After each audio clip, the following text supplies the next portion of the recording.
horse does not lie. A horse is honest 100% of the time. And I think if us people would be like a horse in that sense, that a lot of our situations would be a lot better.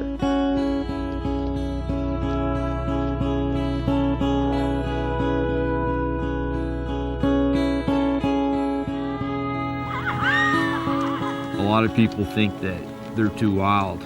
A lot of people think that they're better off going and buying a quarter horse or a thoroughbred, when in reality, a lot of these wild Mustangs are really good stock.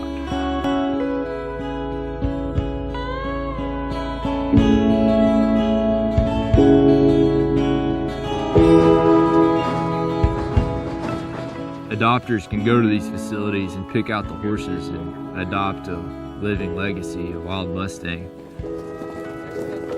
They really have so many more years of evolution in the wild. When you work with them, you're battling against that natural instinct, either to bite or kick or buck.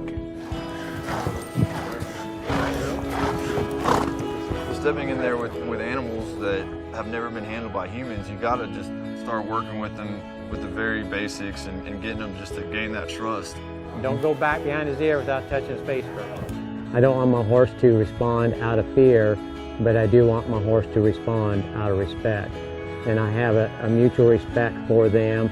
They have a mutual respect for me, and that's when the partnership really gets strong. It's day 2.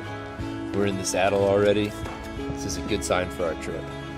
Whether you're in a round pen or ultimately going to be riding them, you need to be established as the leader. How about that? Is that good for you? You are the man. That was How so did that cool. do for you, Ben? That was so cool. They are very sure-footed. Their feet are as hard as rocks. They just are built for mountain travel.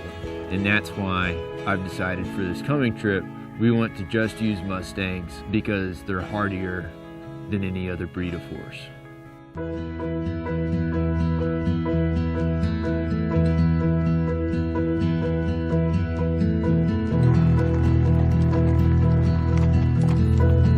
Our plan is to take these Mustangs and ride them 3,000 miles through Arizona, Utah, Idaho, Wyoming, and Montana.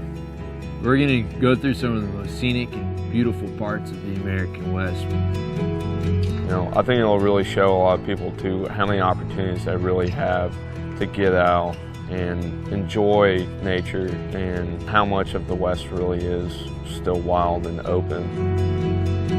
I need to do something like this when I graduate. I need to do something before I just become part of the everyday rat race that's life, and being outdoors and just kind of going back to the way, you know, the old frontier times. I think satisfying that call or that urge, it's just going to be awesome. You know, 5 to 6 months on the trail with Mustangs, things are going to go wrong. We're going to face very real dangers on the trail. A lot of these trails are nasty and steep, and you can slide off.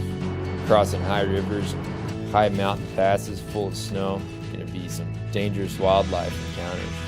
These are things that we can't predict, but we're just going to have to overcome.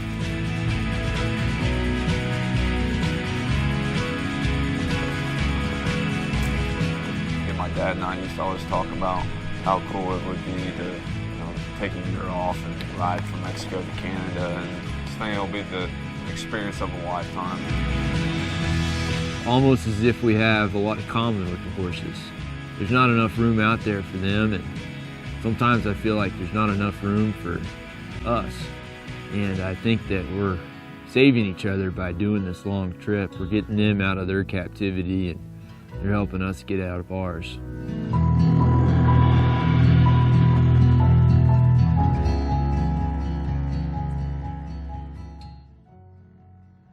We have a story that we want to tell and a message that we want to share about wild horses and Western heritage, and how conservation of public lands is necessary for the survival of both.